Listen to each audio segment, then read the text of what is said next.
everybody thinks that the place where they live is at some time depressing, but by and large, you know, I don't. I think the humour is there. I appreciate the peculiar type of humour of the Black Country, so to me, there's always something worthwhile. Don't you know that the Black Country accent is older than you think? People love to laugh at the Black Country accent. They hear it and they say, "Why do you talk like that? Why does it sound so different?" But here's the thing most people don't realise. The way people speak in the Black Country might actually be one of the oldest forms of English still spoken today. While accents in most parts of England slowly changed over hundreds of years, the Black Country held on to words and sounds from Old and Middle English. That's why you'll hear things like, "Am you alright? How am you? Well, where am you going?" To outsiders, it might sound unusual. To some people, they say it's actually closer to Older English than many modern accents. Back in the time of Geoffrey Chaucer, English sounded very different to what you hear in London today. But here in the Black Country, bits of Old English never really disappeared. Then came the Industrial Revolution. The area became one of the busiest industrial places on earth. There were mines, ironworks, chain makers, furnaces and factories everywhere. It was loud, it was proper lad. Some people had to shout, speak clearly, speak quickly, just to be heard across the workshops. And instead of softening over time, the accent stayed strong, distinctive and proud. But the best part of the words is in the accents. In the Black Country, a Boston day means a brilliant day. Your bab is someone you care about. A mucker is a good mate. And if someone says, "Stop your Boston," I mean stop showing off. A gomble is the alleyway. A cave-eyed person is someone who's had way too much to drink. Your gob is your mouth even. A gormal is a dog or a whammer. If someone says, "Yo daft," they're saying you're a bit silly. And if you're completely exhausted, you might say, "I'm proper whambled," or knackered. Even the famous phrase, "yam yam," comes from the way locals say, "Yoan." That grammar actually goes back hundreds and hundreds of years. So no, the Black Country accent isn't wrong. It's not bad English. It's just very, very old English. So the next time someone laughs at the way people talk in Black Country, just remember, we're not laughing at your bad grammar. We're laughing at history. Going soft sods.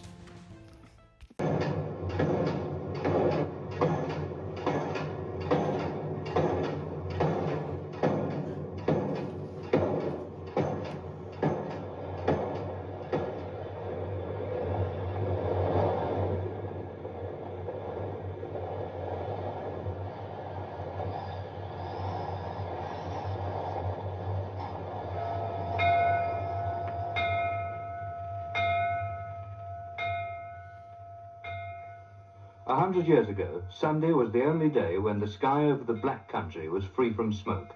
Queen Victoria asked for the blinds of her carriage to be drawn when she passed through. Its landscape and its people have been forged out of the furnace of its own history. Even today, for people who live in other places, the Black Country is still a dark, ugly, industrial sprawl. There's some confusion generally about where it is. There are even Midlanders who are under the impression it's something to do with the potteries.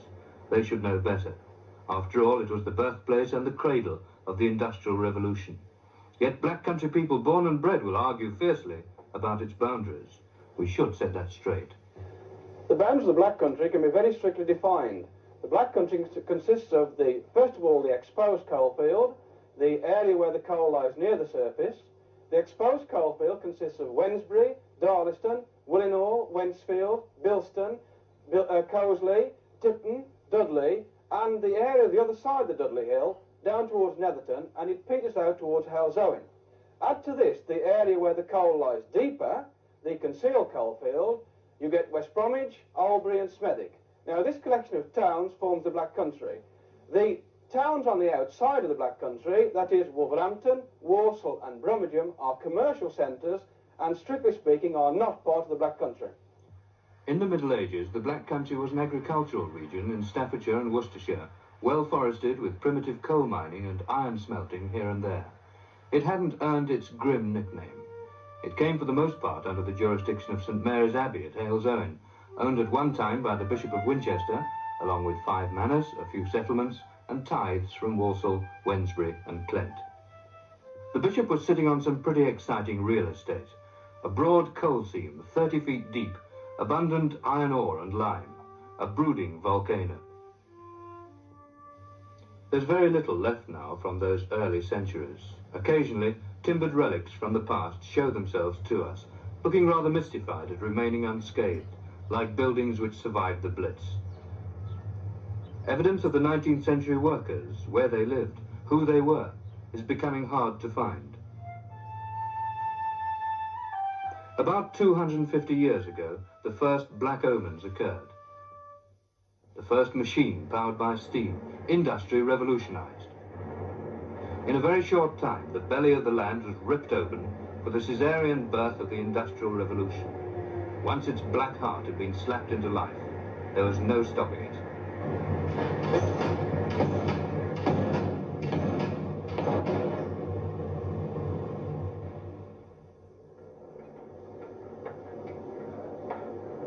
If you don't know what hard work is, you're looking at it now.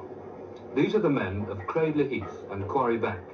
They're making hand-forged chains, one of the Black Country's most famous products. Herbert Davis is the chainmaker on the left. His mate, with the 12-pound hammer, is the chain striker Gerald Billingham. They're a finely tuned team, and either would find it hard to work efficiently with somebody else. They start at 4 in the morning, as Herbert Davis says, before the heat of the day comes upon them. Apart from a corrugated iron roof over their heads, they're open to all weathers. There's a fan to cool them off, and a cold water trough to take the fierce heat out of their irons.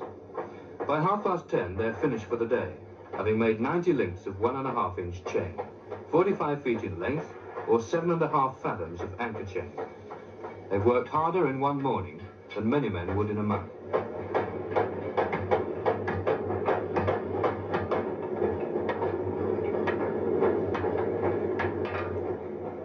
Herbert Davis is 40. He works as hard as he does because he likes it. He scorns weaker men. Somebody once wrote a romantic little song about the chainmakers. It doesn't quite fit with Herbert Davis. As long as the smoke goes upward, so long will I love you, dear.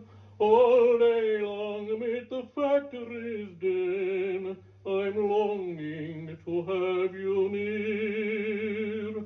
I can see your face in the firelight as I look at the glowing heat, and the sound of each blow on the anvil seems to ring out your name so sweet.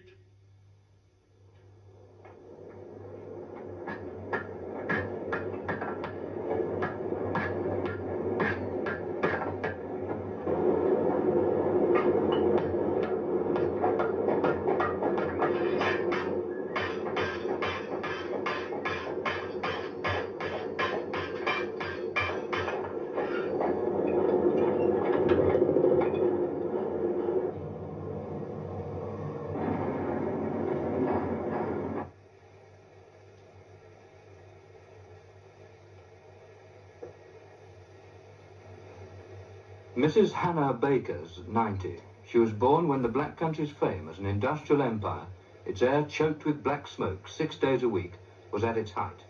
Her little house in Tipton still has its original grate and no electricity.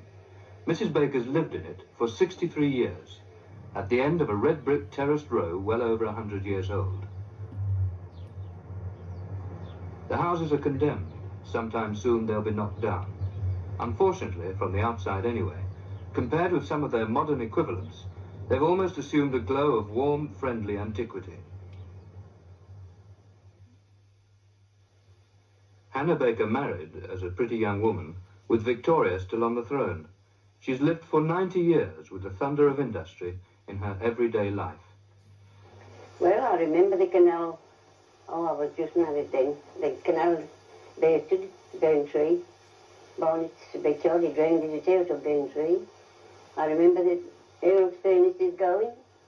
The coal used to come down on the big trucks down the incline, down to the Earl's work, from their pits. Well, then there's a pits over the road there. There were all pits along there. Gardens on the top of it. And then they started to build about 40 years, I dare say now, since they started to build over the road there. They were all fields.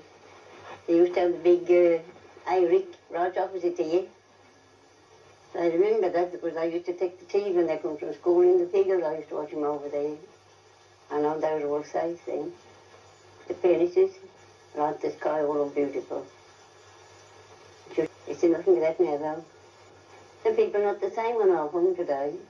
When you used to mix up together and do anything for anybody, they wouldn't do it today for you.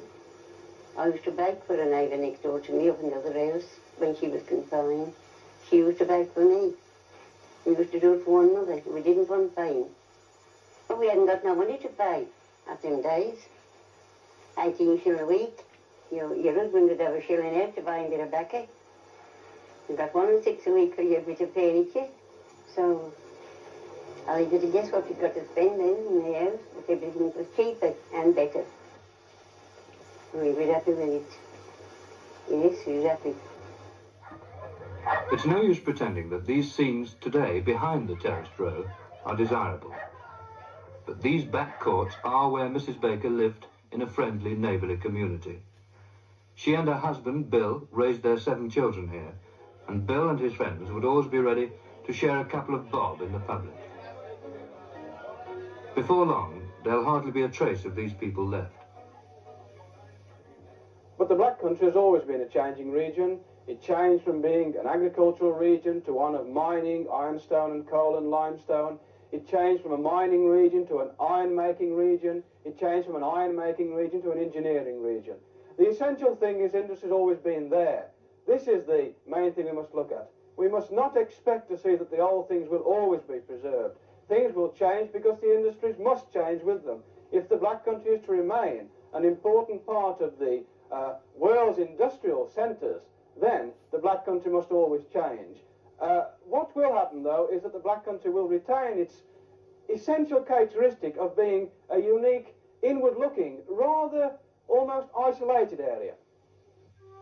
Without any major rivers or roads running through it, the Black Country was isolated from the markets it needed. They cut canals to the outside world. The cost of Black Country coal in Birmingham fell by half, but they were killed off by the railways. Attempts to make canal transport an economic proposition in the middle of the 20th century haven't been very successful. If you look under the old bridges, you'll probably see the grooves worn deep in the walls where the barge ropes and cables cut. By the lock gates, the decaying mooring bollards, almost severed by use. At canal junctions where they crossed over the bridges, there are the shallow scoops in the brick cobbles where the horses struggled for a grip. At a few places there are still the old stables or staging posts where the horses were housed and fed. But now they've gone.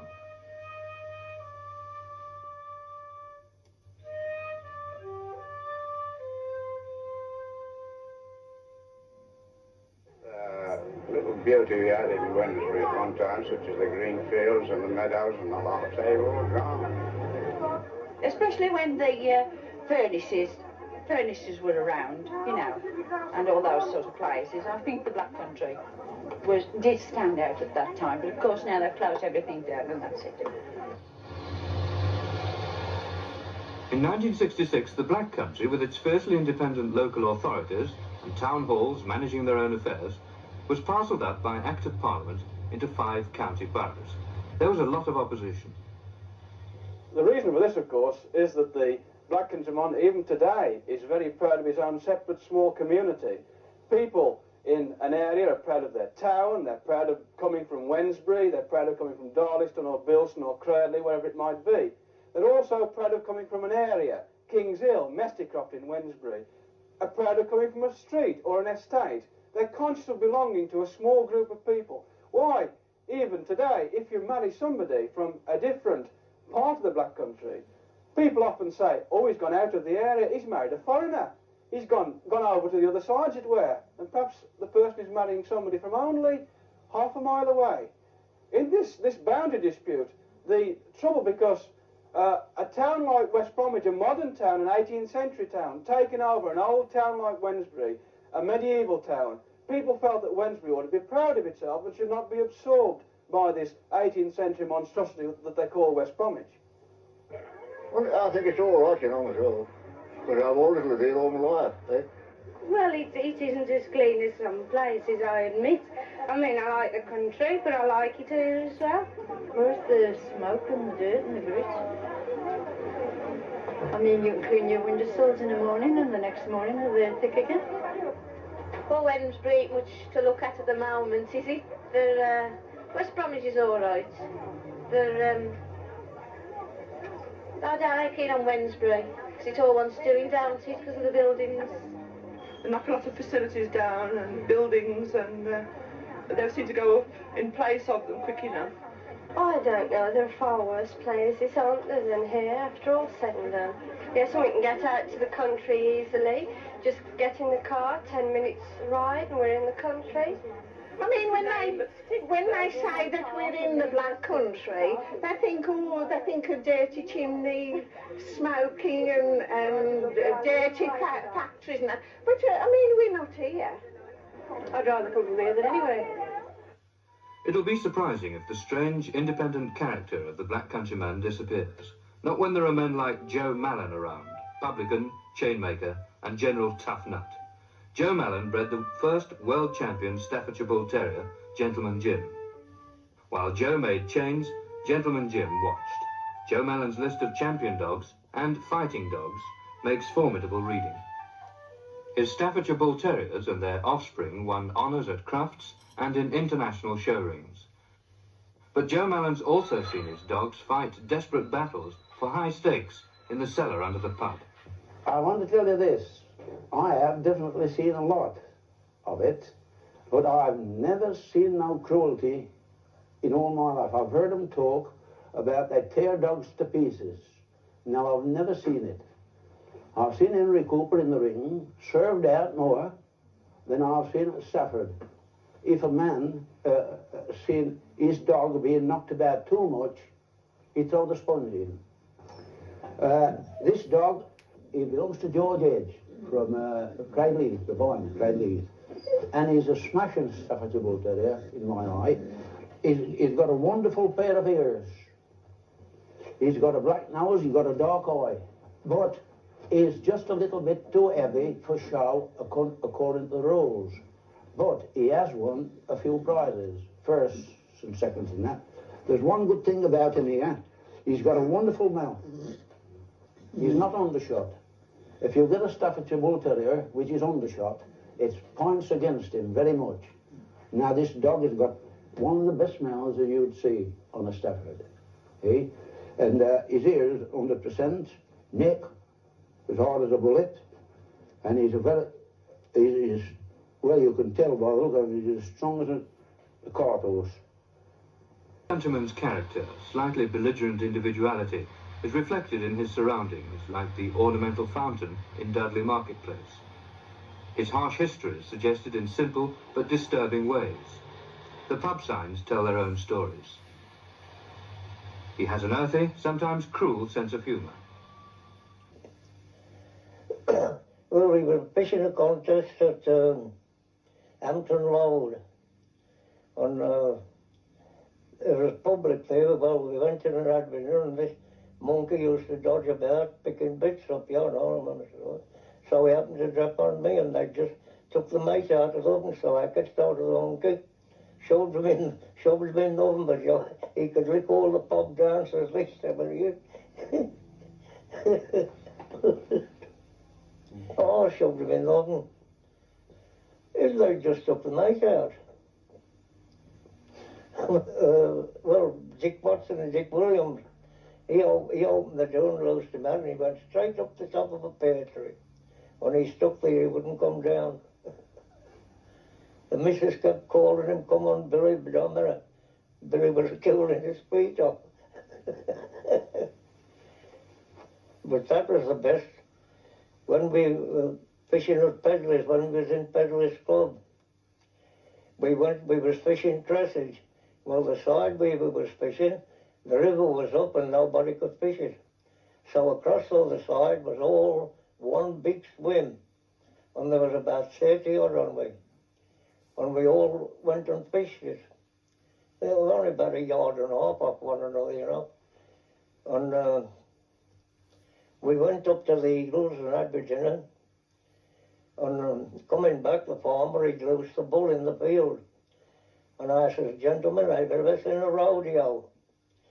And I pulled my jacket and waistcoat off and went up to see a bull with a red handkerchief. And I run him all round the field. But there wasn't a man to be seen in a minute. Old ones and young ones, oh, they all run out of the field.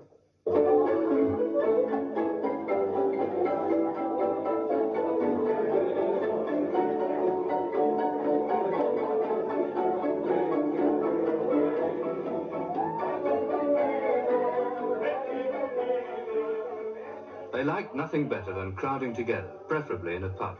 This is Grey Pays pudding night in a Braidley public house. The recipe's simple. Grey maple peas, soaked overnight and boiled for 3 hours. Add slices of roast bacon and plenty of salt. Ladle it out, missus, it's all free and no one goes away hungry.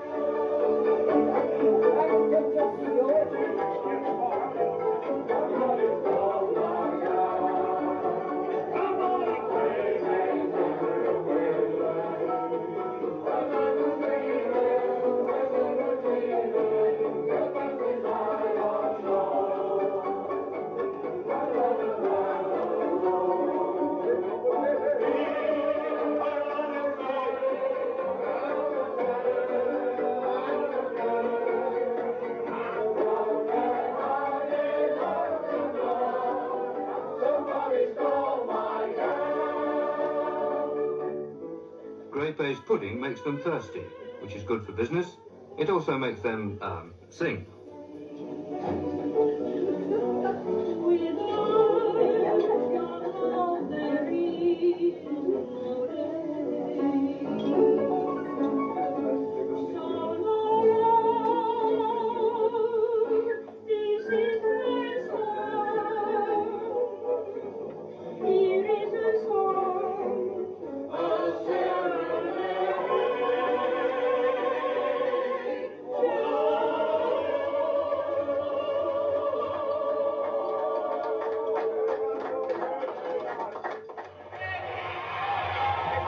One of the cruelest but most popular pastimes in the Black Country was cockfighting, which some people will tell you still goes on. In the ancient parish church at Wednesbury, the medieval lectern isn't a traditional eagle, it's a proud fighting cock. It's not certain how old it is or who carved it, but it wasn't unknown for the clergy to join in round the pit near the church for the bloody contests. Large crowds would gather on public holidays like Easter Monday to watch the stags do battle in their steel spurs. Cockfighting's a cruel sport, there's no question about that. You've got a couple of birds that literally tear each other to pieces. But I think the old Black Country cockers who did a great deal of it, they weren't really sadists, they weren't particularly cruel men. They were pretty unimaginative, perhaps, I wouldn't argue about that.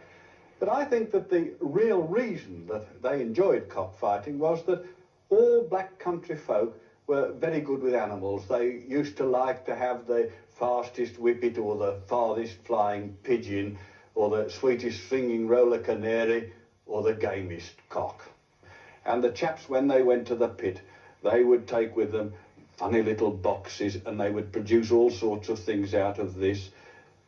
Spurs and catching tape and things to fit over the back to take up any surplus that there was if the spurs were loose. And these spurs, they were made of steel and it was a very skilled job. A lot of the best were made at Bloxwich, in fact, where they used to make awls. And they used to fit these spurs over the natural spurs on the cock, and they used to put little bits of packing in the back so that they fitted precisely and were solid, and then they used to tie them on with this tatching tape. And when all was ready, they used to put them in the pit and start them to fight. Now, it was a tremendous challenge to them to try and breed a good cock better than anybody else. And the first thing that they used to do when they wanted to try them, they spent 2 years, the first 2 years of their lives, out on farms at walk, as it was called, as chickens and stags. And when they were stags, they used to bring them in and they used to feed them. Now, feeding wasn't just feeding, it was really training as well. But there was a great deal of mystique in this. They fed them with special fighting cock cake, and it had secret recipes of how many bottles of sherry went into it and how many eggs and all sorts of odd things. And I don't know, but I used to think sometimes that the old bloke who was doing it, he took a bite himself, because a lot of those old cockers were certainly pretty fit men. But it didn't consist just of feeding. They had to get them well, as they called them. And the way they used to get them well, they used to get all the surplus flesh off them by giving them as much exercise as a really good boxer would have. And they used to fit on the back of their legs, over their natural spurs, these little boxing gloves. And then they'd pit two birds together with the little gloves on them, and they would give them a bit of work, a bit of exercise. In other words, they had to get them matched to very close limits of weight indeed. And this is where the real skill of the feeder came in. He had to get his bird down to his best weight, and when he got him down, he didn't have to take him too far. He had to get him absolutely solid muscle. And the work that they'd done with the gloves, of course, made them pretty keen. And they started them fighting, really, by showing they used to show their two faces, and they used to peck at each other, and then they would start to fight absolutely naturally. And if you taxed one of these old cockers with being cruel, he'd say, "You can't make a coward cock fight. He'll jump out of the pit and run away, so how can it be cruel?" Well, of course, it was very cruel indeed, but the other enjoyment they got out of it, there was a tremendous lot of betting. They used to bet often more than they could afford, and there was all the fun of dodging the cops. And they used to set out, if they could, when there was other things going on, the police were busy on a Sunday morning perhaps, or at holiday times, so that the policemen, in fact, didn't get very many convictions, although there was quite a lot of cocking went on right up until the last war. There's an old rhyme: when Satan stood on Brierley Hill and all around him gazed, he said, "I never more shall feel at hell's fierce flames amazed."